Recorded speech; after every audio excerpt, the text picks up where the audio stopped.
Welcome to First Parish in Needham, a Unitarian Universalist congregation founded in 1711, along with the town of Needham. First Parish is a proud LGBTQ welcoming congregation, climate justice seeking green sanctuary, level 2 sanctuary supporting congregation for immigration justice, and 8th principal congregation committed to anti-racism and anti-oppression.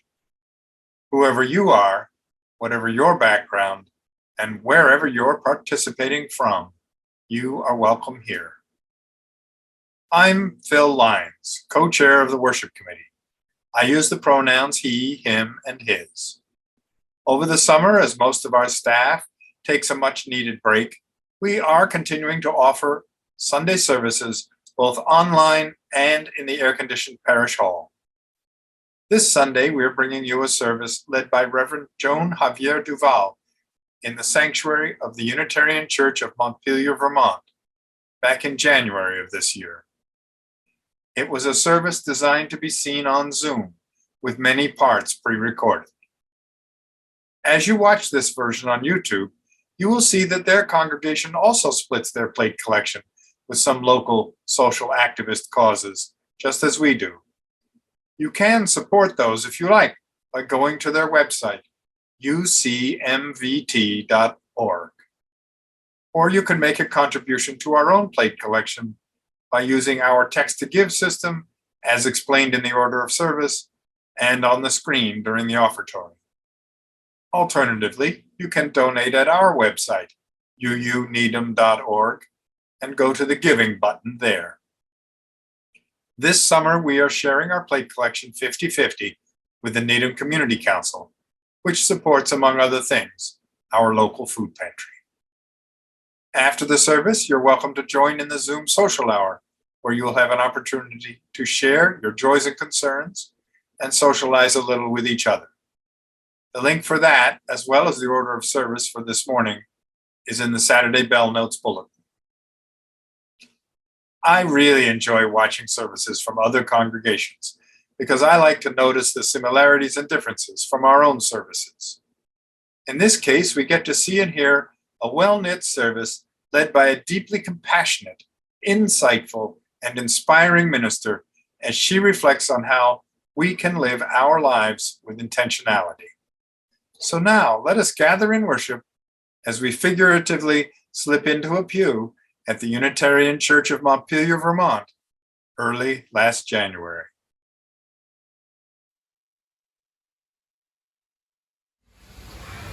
Can you hear anything? There we go. Woohoo!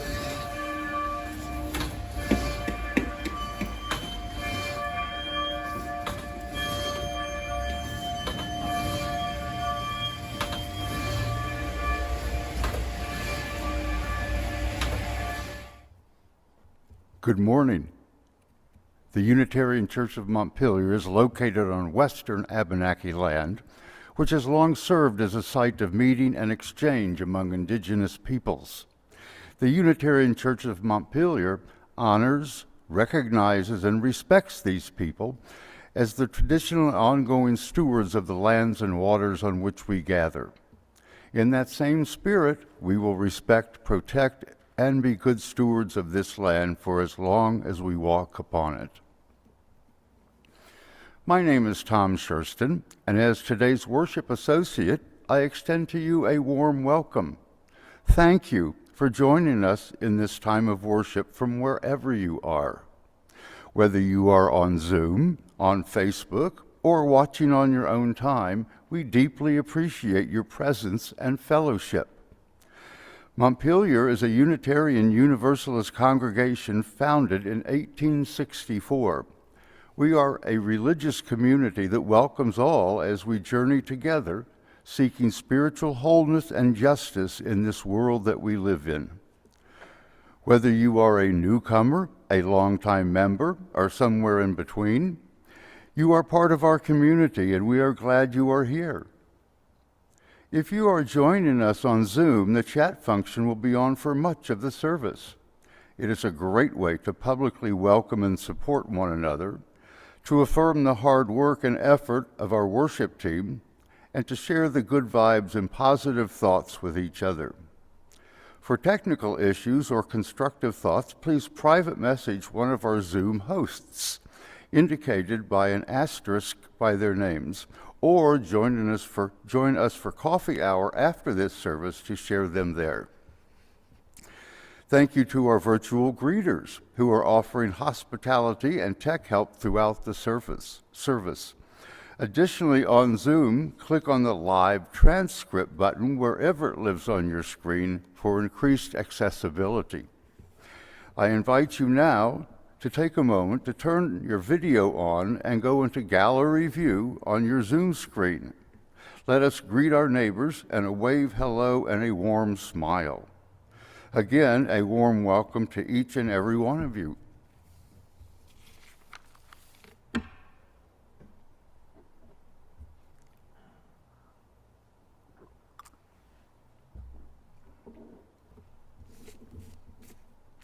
I have a few brief announcements about the life of our congregation.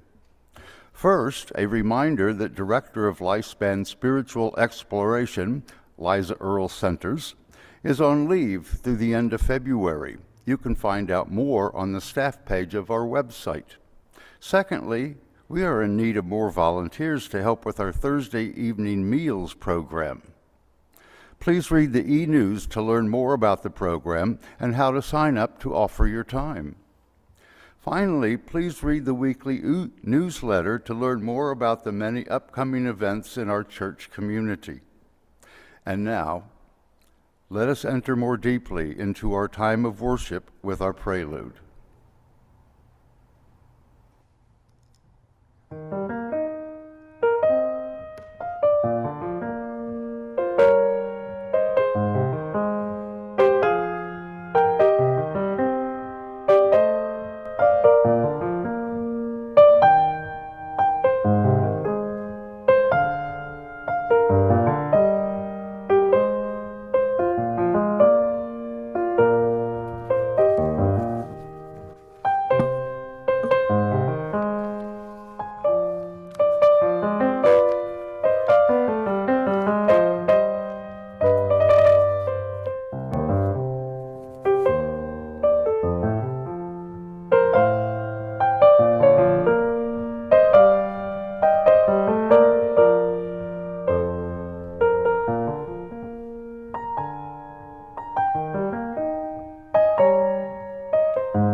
We arrive out of the chaos and clamor of our days into this shared time of connection and contemplation.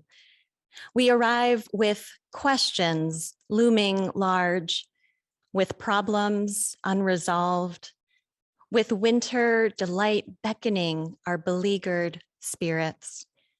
Together this morning, we reach out beyond the confines of our separate lives to know that we do not journey alone, but that we journey together.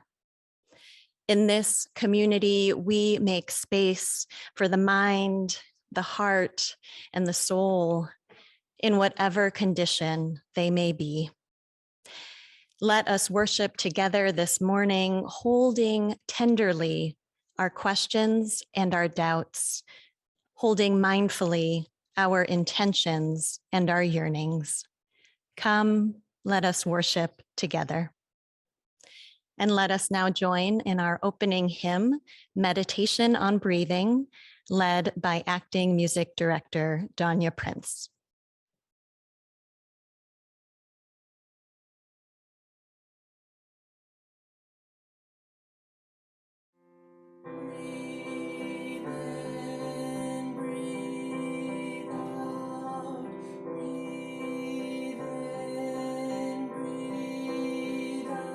When I breathe in peace. When I breathe out love. When I breathe in peace. When I breathe out love. Breathe in, breathe out, breathe in, breathe out.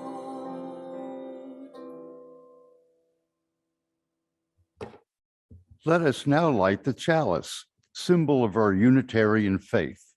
I invite you to light a chalice at home if you have one nearby.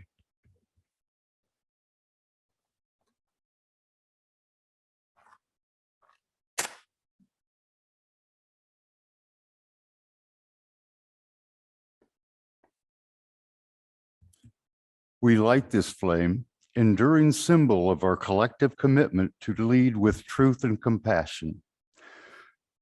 Please join me now in saying our Congregational Covenant. We covenant to speak honestly and listen deeply to each other and the voices within. Treat each other with compassion and honor our differences. Take responsibility for the impact our words, actions, and inactions have on each other. Support each other in times of need and of grief, and celebrate the beauty and joy in our lives. Honor the gifts of the past, be gentle with each other as we grow. Encourage each other in the brave work of creating a more beloved community and a healthy, sustainable world. And forgive each other and start again.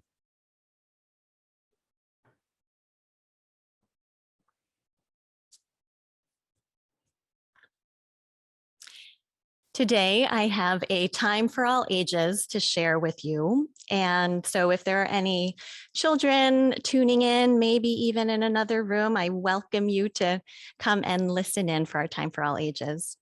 And it has to do with the theme of the month, which is living with intention.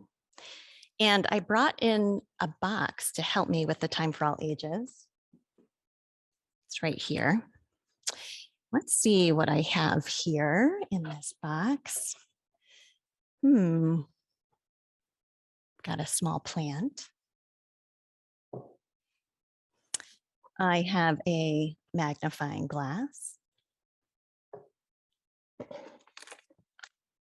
have a tea bag. And what else? Got these 3 cards. I'll talk more about these in a moment. The beginning of the new year, which is where we are in our season of life, is a time when many people pause, take stock of the year that has just passed, and reflect on their hopes for the year ahead. Some people create New Year's resolutions and set a goal to accomplish in the next year. Have any of you out there set a New Year's resolution for this year, or maybe even set one in the past, familiar with this practice? I'm seeing a few hands in the Zoom gallery. Often these resolutions focus on an area of life that someone may want to change or fix in some way. Often these resolutions can be motivating. They can lead to positive changes in people's lives. But sometimes these resolutions can be hard to keep or might make us feel badly about ourselves if we're not able to accomplish those goals. More and more people, I've heard, are trying a different kind of New Year's practice, shifting away from setting resolutions and more towards setting intentions. And I think there's a lot of wonderful possibility with this practice. Living with intention, our theme for this month of January, is about being thoughtful in our actions, being thoughtful about how we treat ourselves, how we treat other people, how we treat other living beings, and how we treat the planet. Having an intention can shift the focus from the problems that we might see and more towards an affirmation of the ways that you want to live and the choices that you want to make that affect yourself and also those around you. And all of us, whether you're 8, 18, or 80, can live with intention.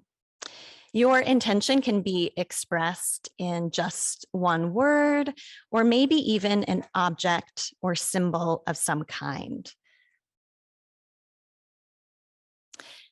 So this small plant came from the windowsill in my home office.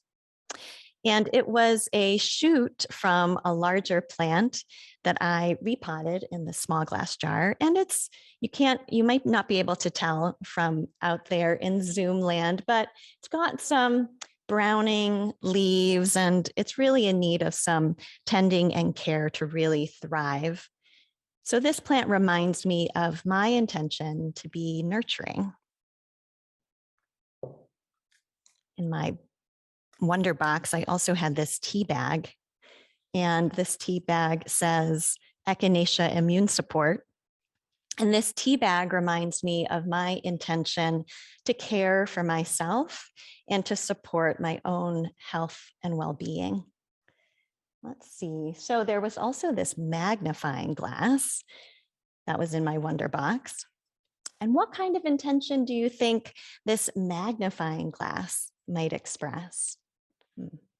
For me, it's a reminder of my intention to look closely beneath the surface at things and at situations, because there's often more to notice and to observe than we might think.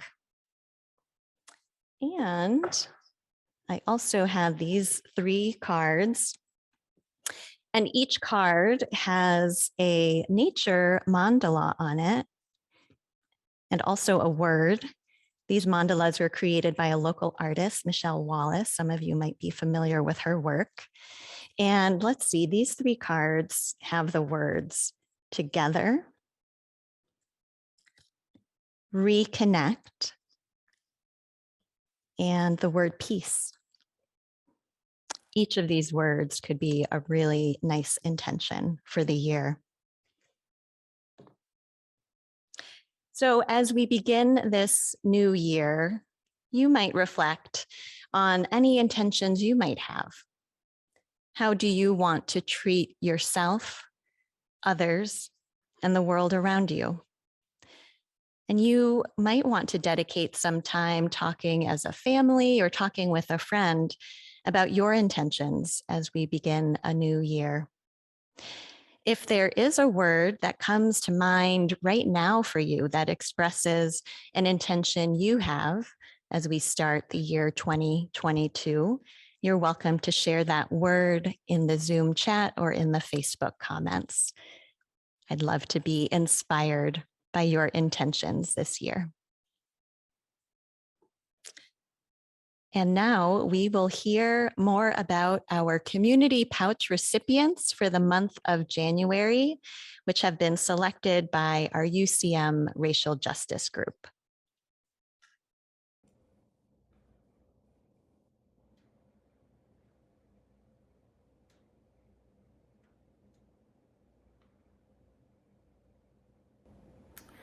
Good morning. My name is Mary Jane Olson, and I'm here to share with you the decision that the Racial Justice Group, of which I'm a proud member, have chosen for the January pouch recipients.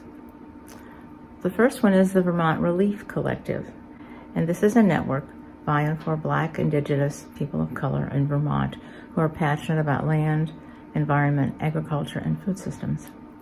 RELIEF stands for Racial Equity in Land, Environment, Agriculture, and Food, our four focus areas, and it was launched in 2020 and has already proven to be a statewide leader in the four focus areas above, growing strongly as a community with over 210 plus members in 13 of 14 counties. RELIEF has emerged as a critical resource for BIPOC in Vermont to build community and co-create a vision and strategy to support BIPOC to thrive in our state.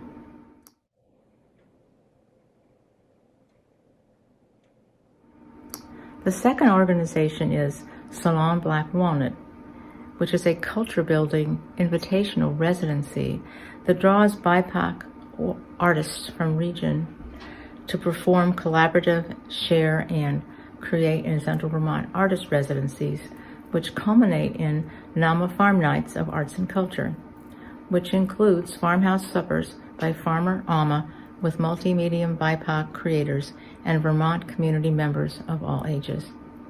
Farmer Alma is a poet, farmer, organizer, and founder of Salon Black Walnut. She is also a channel for direct reparations in Central Vermont and the region. She creates Nama's farmhouse preserves.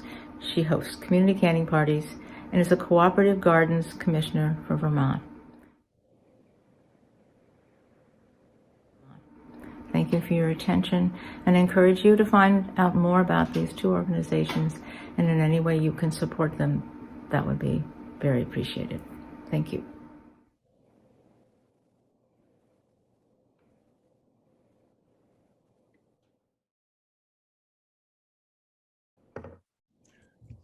Our generosity is a form of love and gratitude. Our gifts, freely given, help us to practice Unitarian universalism within and beyond our congregation.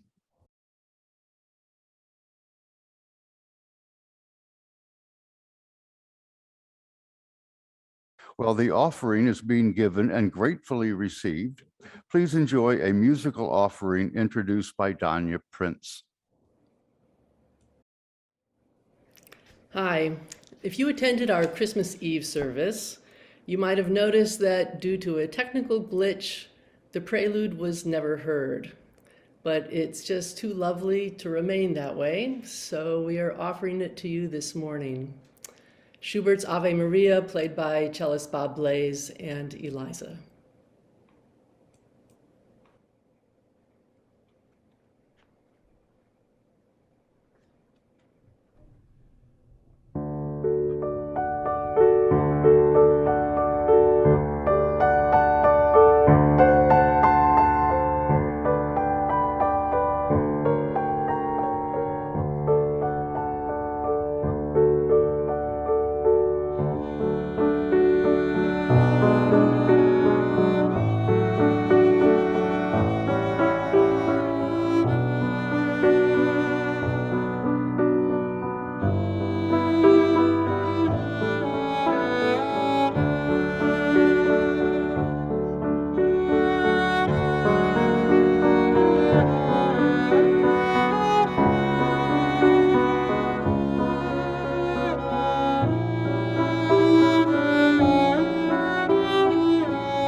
Thank you so much, Bob and Eliza, for that beautiful musical offering.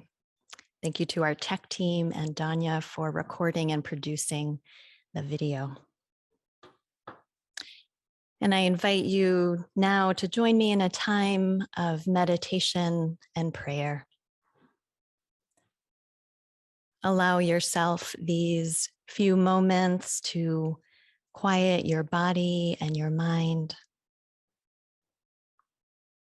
Allow yourself these few moments of ease where nothing is expected of you than to be present with this breath and with the next. In these quiet moments, I invite you to become attuned to your heart, to the quality of your spirit,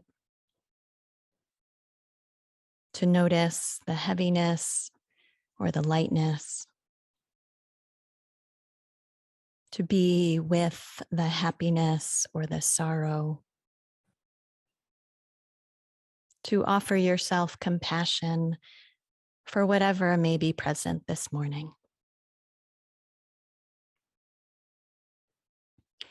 If you have a joy or a concern that is present on your heart that you'd like to share with the community, you are welcome to write that into the Zoom chat or Facebook comments.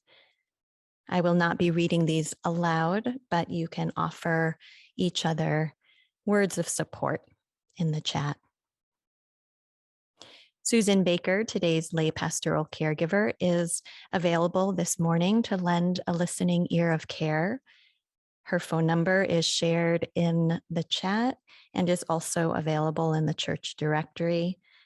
You can give Susan a call after the service if you are in need of pastoral support today. And we hold with compassion all of the joys and sorrows of our lives, the people we know who are ill or dying or that we have recently lost, the worries that we hold for our community, our nation and world, and also the many sources of gratitude that we can name and that ease the burdens of our hearts.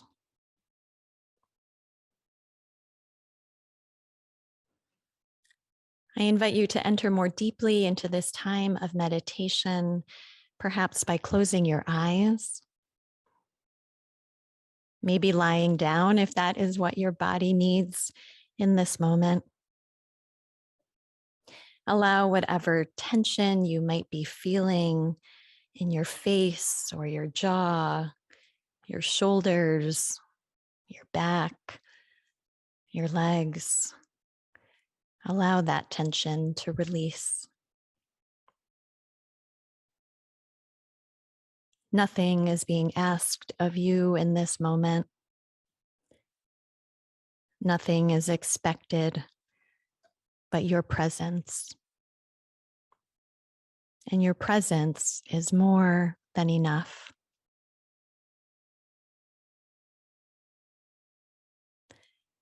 With all that feels upended, may you know the steadiness of your breath. With all that feels heavy, may you know the lightness of your own spirit. With all that feels unresolved, may you know the peace of letting go. Breathing in peace and breathing out love. Breathing in peace and breathing out love. Breathing in and breathing out.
I have two readings to share with you this morning. The first is by the poet Stanley Kunitz. Kunitz died at the age of 100 in the year 2006. He wrote the following poem in his 70s after he had endured the loss of several of his dear friends. He says that when he wrote the poem, he felt he was near the end of a phase in his life and his work. Two lines of the poem came to him in a dream. Live in the layers, not on the litter. The Layers by Stanley Kunitz. I have walked through many lives, some of them my own, and I am not who I was, though some principle of being abides, from which I struggle not to stray. When I look behind, as I am compelled to look before I can gather strength to proceed on my journey, I see the milestones dwindling toward the horizon and the slow fires trailing from the abandoned campsites over which scavenger angels wheel on heavy wings.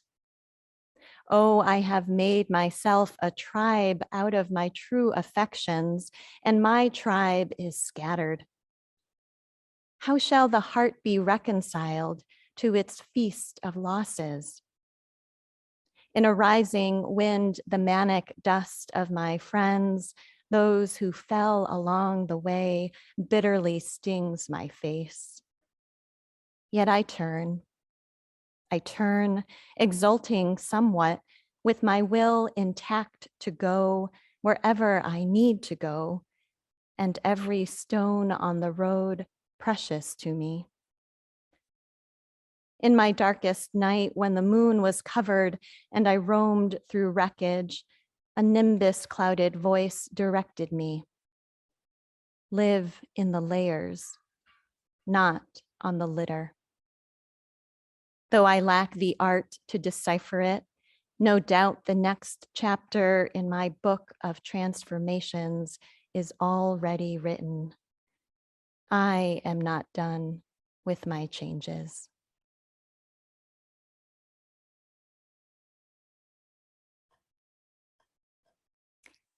And the second reading is by John Gardner, founder of the citizen advocacy group Common Cause and author of the book on leadership.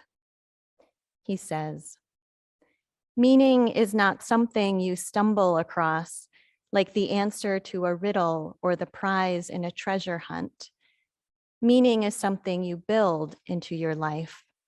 You build it out of your own past, out of your affections and loyalties, out of the experience of humankind as it is passed on to you, out of your own talent and understanding, out of the things you believe in, out of the things and people you love, out of the values for which you are willing to sacrifice something.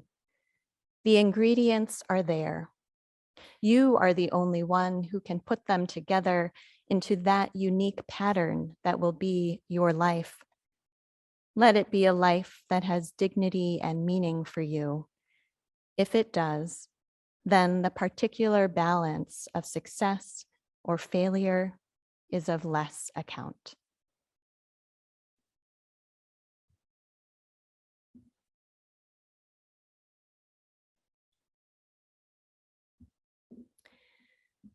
During the summer of 2010, I was living in Chicago and working at an area hospital as a chaplain in training. As I was working in a hospital, matters of life and death were all around me and were at the heart of the issues, both medical and spiritual, faced by the patients who I talked to each day. Any of us who have experienced the death of a loved one or faced our own mortality up close knows how clearly and sharply death can put life into focus. This happened for me in a surprising way that summer, not just in talking with patients in the hospital rooms where I was a chaplain, but also in my own family. I was spending the summer in my uncle's apartment, just a few blocks away from my parents' home, the home that I grew up in. And one evening I received a panicked call from my mother. My father, who had been having some minor health issues, had become extremely weak and disoriented, and my mother had called 911.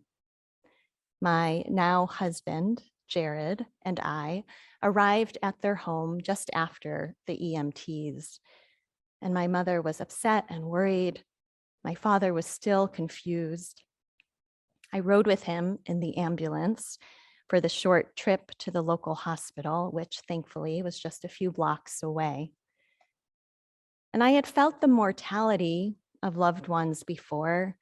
Two of my aunts and my grandfather had all struggled with cancer and then died within a couple of years of one another, not long before that. But that evening, facing the fragility and mortality of my own father felt different. And I could tell that both he and my mother were frightened. Thankfully, after running some tests and keeping him overnight, the medical staff determined that they needed to make some adjustments to his medication and he would be fine. That episode, coupled with my time as a hospital chaplain that summer, brought some key things into focus in my life. As a discerning seminary student who had not yet decided upon a set path for my ministry, it made clearer my calling to serve in a pastoral role that would keep me close to these fundamental issues of life and death, to life's ultimate concerns. And this was the first step to me traveling down the path towards ordination as a minister. This experience of facing the fragility of life and the closeness of death also brought into focus my relationship with my partner. Our relationship was already very serious at that point, and the steadfastness and compassion with which he made himself present to my family in this time of need sealed the deal. We were engaged just a couple months later. After this summer of being brought closer to death, I was able to live my life with more intention. I found myself approaching the key questions of life even more consciously and thoughtfully. Our worship theme for this month of January is living with intention.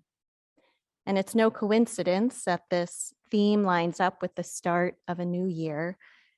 In the new year, we often pause, make some assessment of our lives. We think about how we might begin again and make adjustments to more fully and more intentionally align our values and our wishes for ourselves and for others. And this isn't just about making resolutions to impossible self-improvement schemes.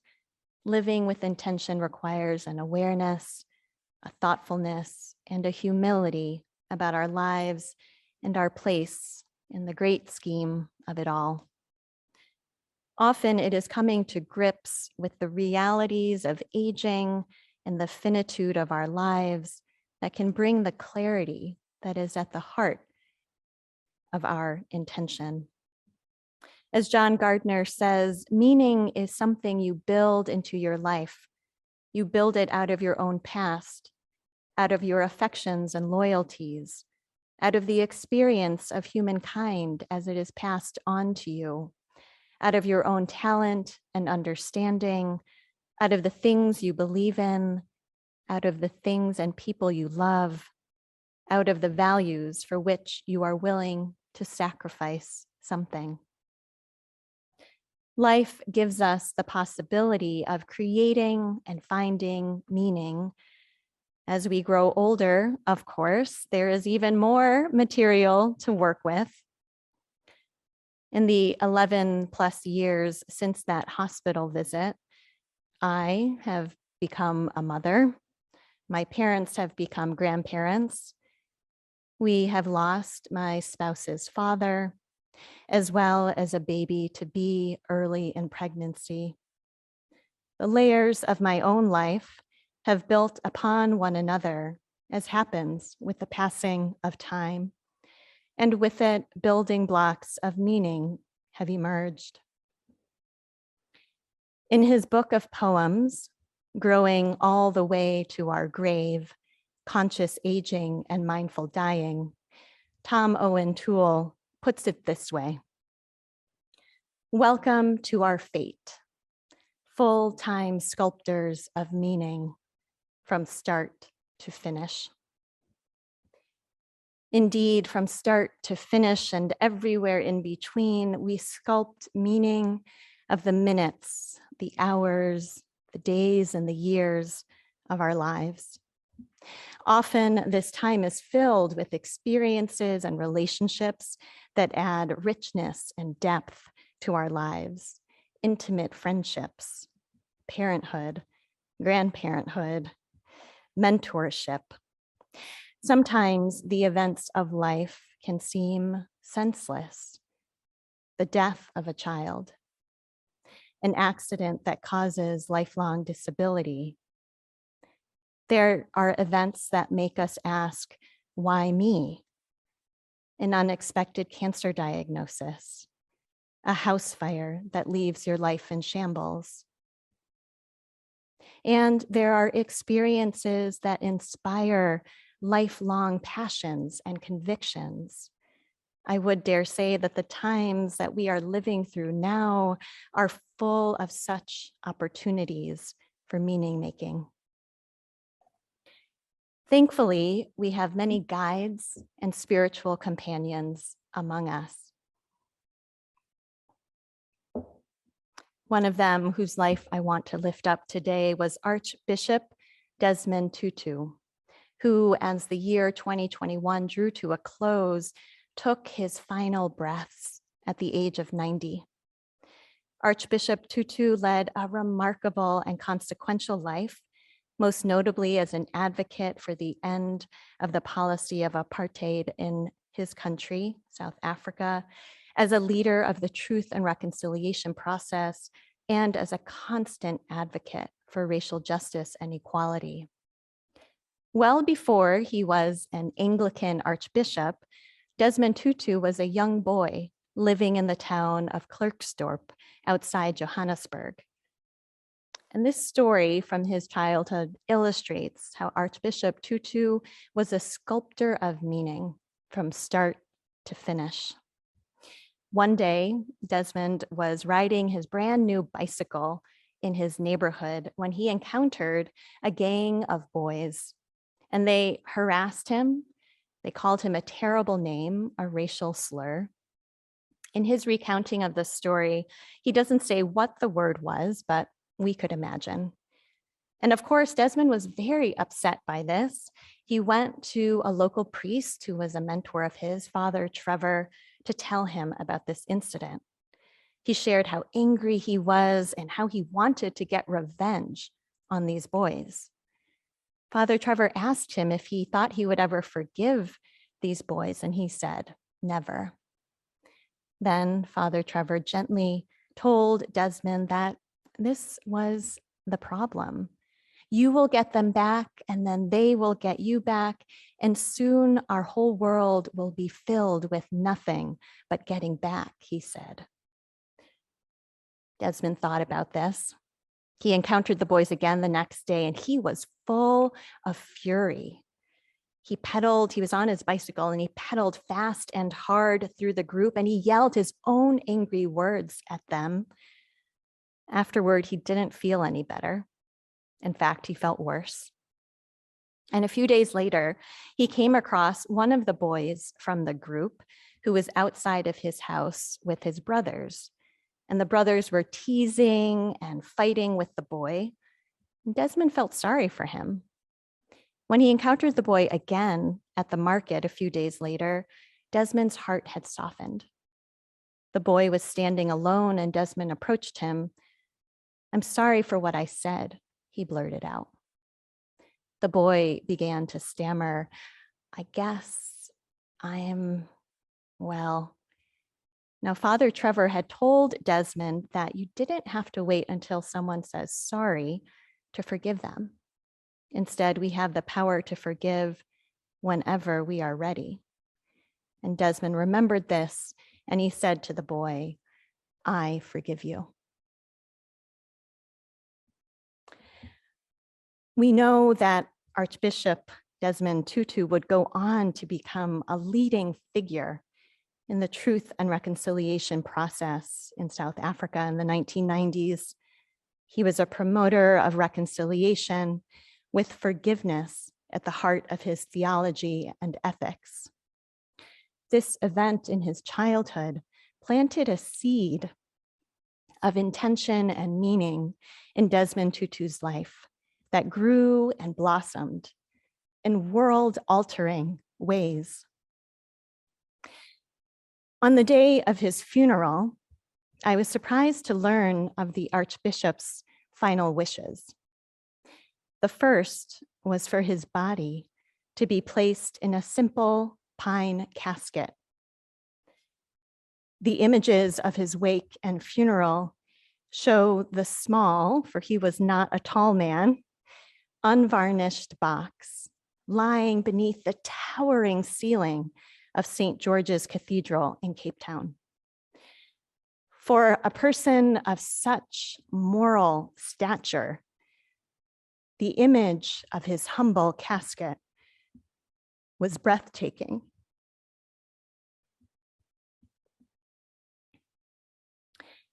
Archbishop Tutu did not want an ostentatious funeral, and it was indeed an understated affair, with only one speech in addition to a sermon, limited military presence, and only 100 people in attendance due to the pandemic. His other final wish was for his burial remains to be created through a process called aquamation. In aquamation, the body is submerged in a mixture of water and alkali, which then breaks down all of the tissues of the body until just the bones remain. And then the bones are processed into a fine dust. In addition to being an advocate for equality and a healer of the wounds of racial division, Archbishop Tutu was a dedicated environmentalist. Aquamation is 90% more energy efficient than traditional cremation and uses no fossil fuels. Archbishop Tutu demonstrated throughout his life an intentionality in his actions and his way of being in the world, right up through the final moments of his bodily presence on earth.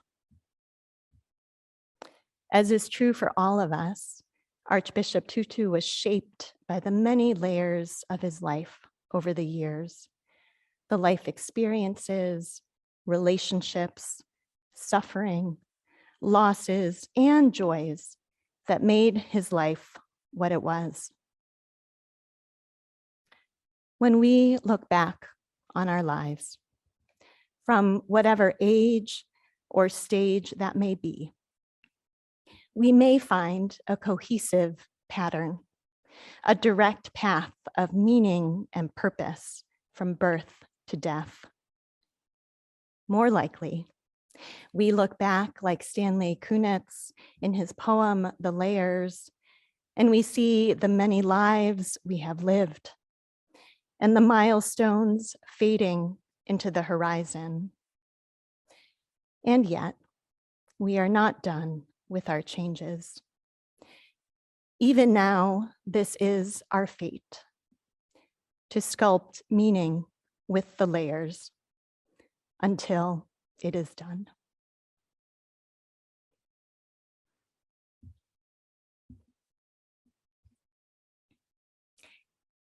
I invite you now to join in our closing hymn, for all that is our life.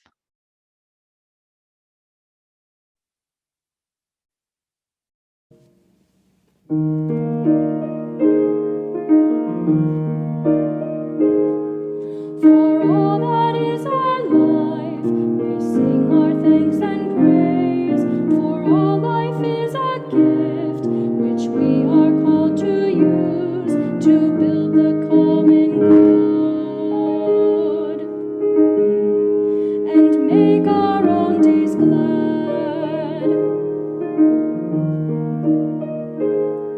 For needs which others serve, for services we give, for work and its rewards, for hours of rest and love, we come with praise and thanks.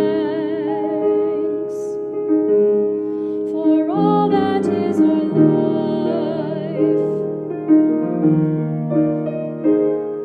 for sorrow we must bear, for failures, pain and loss, for each new thing we learn, for fearful hours that pass, we come with praise and thanks.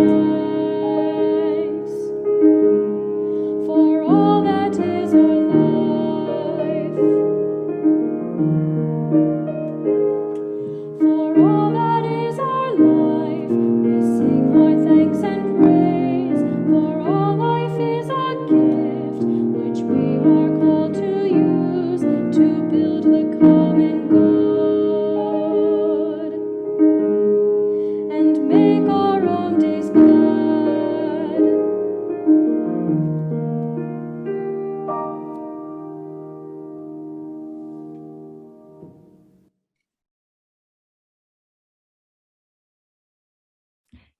As we draw our service to a close, we extinguish the chalice and carry within each of us its healing flame, the warmth of community and the spark of hope into the days and the week ahead.